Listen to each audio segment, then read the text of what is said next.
Huyu anasema mimi nataka kuuliza hivi mwanamke anaidai talaka kwa sababu zake mwenyewe na ukampa halafu baadaye mkataka kurejeana.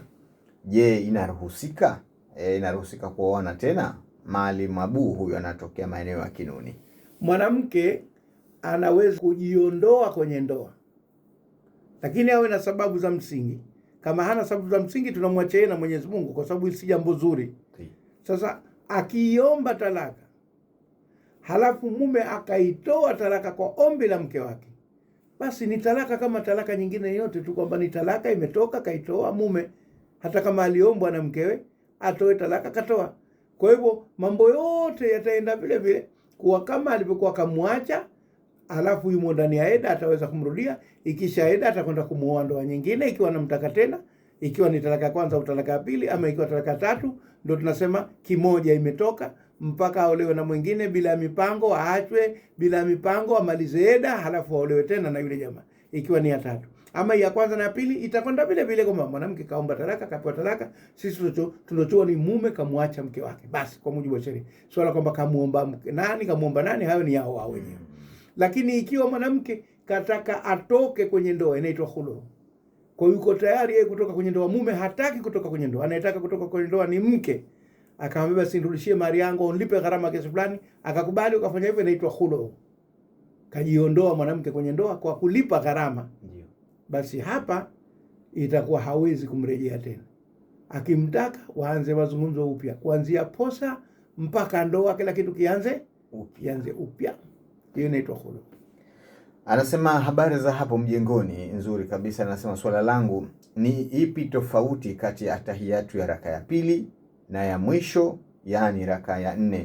Upo wapi? Naomba nifahamishwe. Tofauti ya tahiyatu ya kwanza na tahiyatu ya pili, si lazima hiyo raka 4, za kwa raka 3 magharibi. Naam. Tahiyatu ya kwanza na tahiyatu ya pili.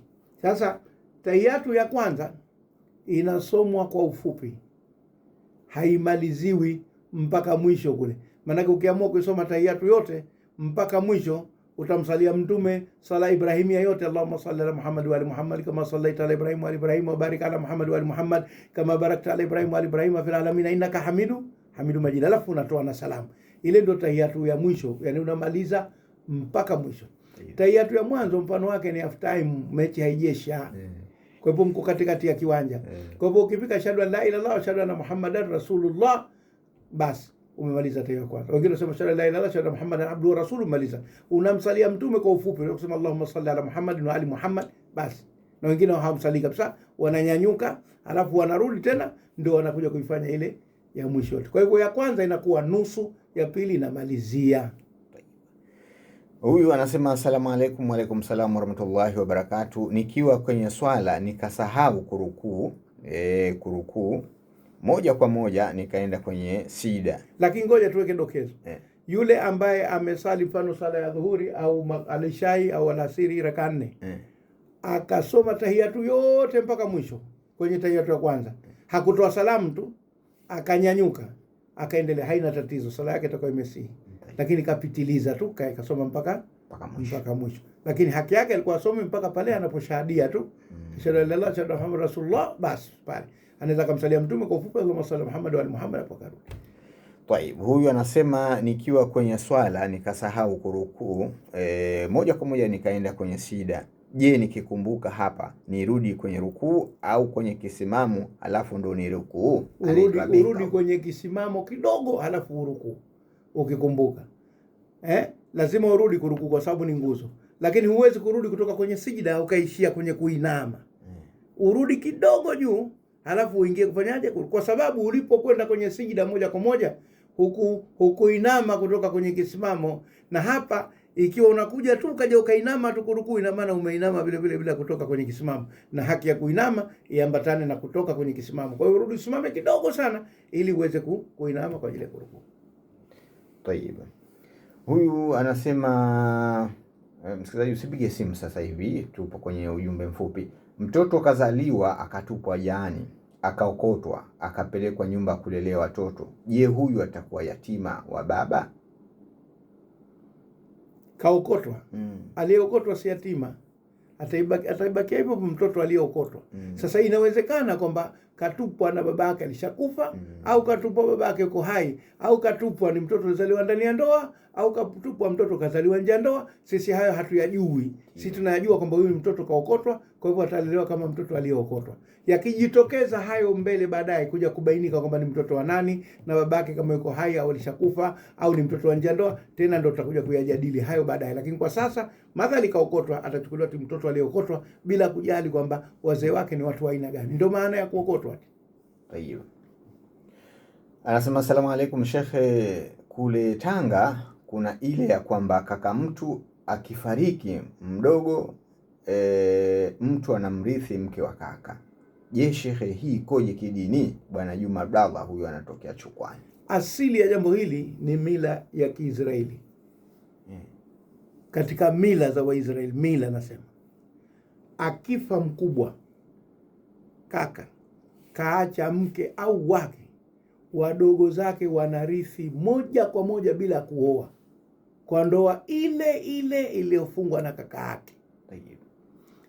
Baadhi ya watu wa Madina walikuwa wanaifuata hiyo kwa sababu Waisraeli walikaa pale Madina, hasa Mayahudi katika dini ya Kiyahudi, wakawa wanaitekeleza hiyo. Mwenyezi Mungu akaleta maneno katika sura Nisa. Akasema nini? La yahilu lakum an tarithu nisaa karha, si halali kwenu kuwarithi wanawake kwa nguvu. Wengine walikuwa hawataki kabisa kurithiwa. Kwa hiyo tunachosema kumrithi mke wa kaka hivi hivi tu kwa ndoa ile ile ya kaka ni halali, ikiwa kaachwa na kakako, ikiwa kafiwa kakako kafa. Lakini la kuachwa na kakako si zuri, karaha, kwa sababu linaleta ugomvi. Kwa mke aliachwa na kakako ikamaliza kaida ukaenda kumuoa wewe, maana yake unatafuta ugomvi.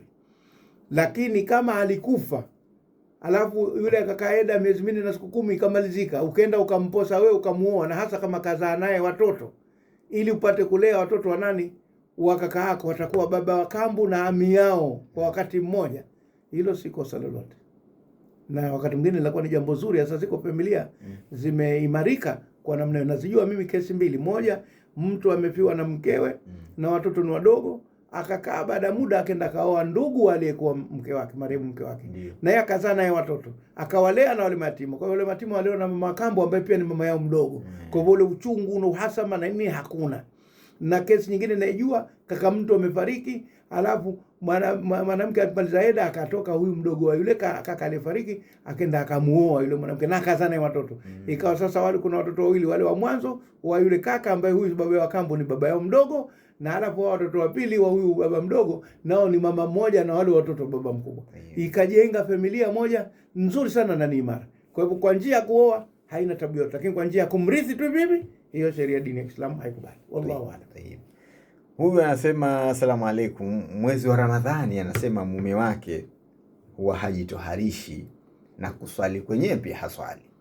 Sasa anauliza hapa, yeye asubuhi anaamka anakoga tu kawaida anakwenda zake kazini. Anauliza ifunga hapa ipo?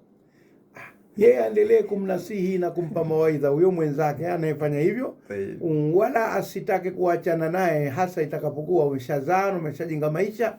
Lakini kila siku asichoke kumpa mawaidha na kumwambia sikiliza mawaidha, kama hivyo alipouliza swali pengine